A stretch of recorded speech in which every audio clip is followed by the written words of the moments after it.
Very nice, very nice. అయితే sir ఒకప్పుడు సినిమాలలో కామెడీకి, కామెడీ ట్రాక్కి చాలా స్కోప్ ఉండేది, ఎక్కువగా క్యారెక్టర్స్ కూడా ఉండేవి. బట్ రీసెంట్ టైమ్స్లో ఏమవుతుందంటే ఇప్పుడు కనిపించిన పేరు నెక్స్ట్ మూవీకి ఉండట్లేదు. సో రీసెంట్ మూవీస్కి సంబంధించి మీ కామెంట్ ఏంటి sir, especially in comedy tracks? అప్పుడు ఆ డైరెక్టర్లు, ఆ రైటర్లు మాకంటే మేము ఏదో కష్టపడి, కోటగారు కూడా అరే బాబు నేను ఇట్లా అంటారా, నువ్వు ఇట్లా అంటే నేను అన్ను వద్దన్నా, ఇట్లా బాగుంటుందిలే, ఇట్లే చెప్తాం, డైరెక్టర్ గారు చెప్పినట్టు చెప్తాం అంటే కాదురా నువ్వు చెయ్యి, నేను చెప్తాను కదా నువ్వు చెయ్యి, నువ్వు నన్ను ఎట్లను, నేను ఇట్లా అంట అని నాతో తిట్టించుకునేవాడు. ఏమన్నా నువ్వు అంటే లేదురా చూడు రేపు థియేటర్ చూసుకున్నా కొడక నేను అదే అనేవాడు మళ్ళా తిట్టించుకొని. అట్లా మేము చేసేది. ఇప్పుడు ఏం చేస్తున్నారో ఏంటో నాకు తెలీదు. ఇప్పుడు అంతా స్టార్స్, మేమంటే లెర్నర్సు. మేమంతా ఇప్పటికి కూడా మేము లెర్నర్సే, నేర్చుకొని ఏదో. కానీ ఇప్పుడు అంటే నేను చూశాను అనుకో, నేను కూడా కొన్ని సినిమాలు చూస్తుంటా కదా, ఆ జబర్దస్త్లో అక్కడక్కడ కనపడ్డోళ్ళు స్టార్స్. ఇప్పుడు జనరల్గా కొందరు పాత వాళ్ళు మమ్మల్ని చూడగానే నమస్కారం వీళ్ళు సార్ సార్ సార్ ఇవన్నీ అంటుంటారు. కానీ కనీసం విష్ కూడా చేయని వాళ్ళను చూస్తున్నాము.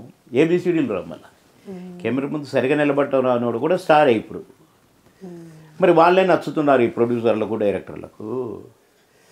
మరి బాలాంటి వాళ్ళు, నాలాంటి వాడు, బ్రహ్మానందం గారు లాంటి వాడు, మేము అంటే మేము కరెక్ట్గా ఉండేది, కరెక్ట్గా పనిచేసేది అంతే తప్ప మేము ఎవరి సొమ్ము గుంజుకుంటే వాళ్ళం కాదు. ఫ్రీగా ప్రొడ్యూసర్ని పిండుకొని మేము ఏనాడు డబ్బులు, అసలు నేను ఏ ప్రొడ్యూసర్ని డబ్బులు అడగల.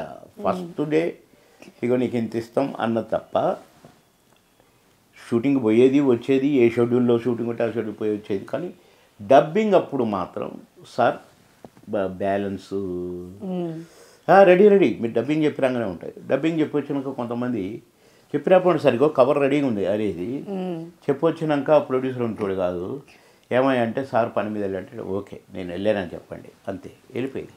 మీరు డబ్బులు అడిగేటోళ్ళం కాదు.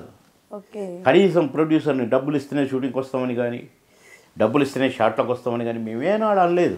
నేనైతే అనలేదు ఇంత డబ్బులు ఇస్తేనే చేస్తా అని, నేనేనాడు అనలేదు.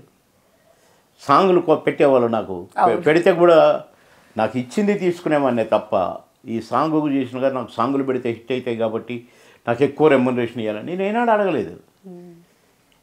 మరి మేము ఎందుకు బ్యాడ్ అయ్యామో ఈ ప్రొడ్యూసర్లకు, డైరెక్టర్కు తెలియదు. ఈ కొత్తగా వచ్చే హీరోలు కూడా వాళ్ళ చుట్టూ తిరిగి వాళ్ళకి దండం పెట్టే వాళ్ళకి ఇస్తారు. కానీ మాలాంటి వాళ్ళని మరి ఎందుకు మేము గుర్తురావట్లేదు. మా వల్ల సినిమాలు ఆడినాయి, ఎస్ ఆడినాయి. అత బువ్వు ఉంటే ఏమో కూర ఉంటే ఏమోకు డ్యాన్స్ వేస్తే 100 రోజులు ఆడింది పాటతో. బావలు సయ్యా మరదలు సయ్యా మా డ్యాన్స్తో, మా పెర్ఫార్మెన్స్తో. అది సిల్క్ స్మిత పాట, ఆమె చుట్టూ 300 మంది ఉంటాం, మేము కూడా ఒకటి. బావలు సయ్యా అంటే మరదలు సయ్యా అని వాళ్ళకి అంతే. కానీ మధ్యలో నాకు 2-3 అవకాశాలు దొరికి నా పెర్ఫార్మెన్స్తో బావలు సయ్యా పాట బాబుమోహన్ పాట అయిపోయింది, సిల్క్ స్మిత పాట అయితే. అది మేము మరి మాకు గంతో గింతో ఏబిసిడీలు రాని వాళ్ళకే ఓ ఇట్లా తిరుగుతుంటే ఈడెంత వాడెంత ప్రొడ్యూసర్ని పిలవబోయా, మేము ప్రొడ్యూసర్ని పిలవబోయా అనే మాట మా నోటి నుంచి రాలే. ప్రొడ్యూసర్ దేవుడు, అన్నం పెట్టేవాడు.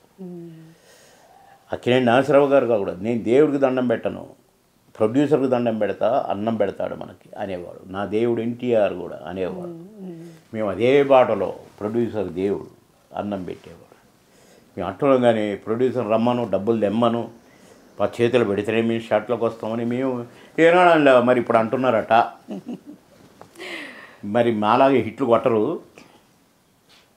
కనుక మాకు ఆ గర్వాలు లేవు, ఆ తల స్థాయిని కూడా అందుకోలేదు. సరే అది ఏ జన్మ కాదు, వచ్చే జన్మ కూడా సరిపోదులే కానీ మనకు వద్దు, అది వద్దు. మనమే వాళ్ళు. సార్ డాన్సుల